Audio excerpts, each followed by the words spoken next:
chaos continues to break out at Occupy camps across the nation. But the story is much different here at home, and those we spoke with today at Burnside Park say the images they see across the country are deeply upsetting, but they aren't going anywhere. Eyewitness News reporter Steve Nielsen is live in our newsroom now with more on our top local story.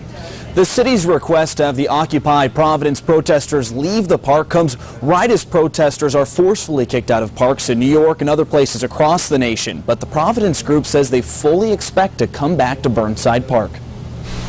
Scenes like this in New York and Oakland of officers forcefully kicking out Occupy protesters seem distant to the Providence group.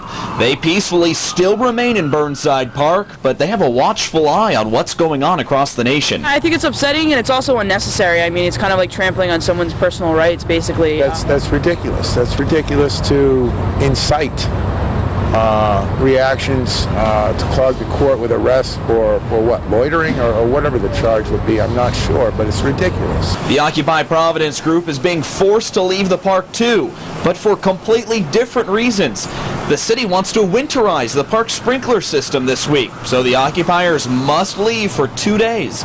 Occupiers say don't expect there to be arrests or any scenes like we've seen nationally. Everybody's been respectful. It's been a two-way street. I'm feeling pretty good about it. I'm not nervous about coming back, and I think that us complying with the city is actually a good thing because we've been doing that all along.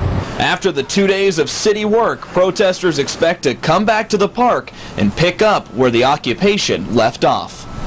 Now, there's no word yet on when the city actually needs the protesters to clear out, but occupiers expect it to be sometime this week. Live in the newsroom, I'm Steve Nielsen, Eyewitness News.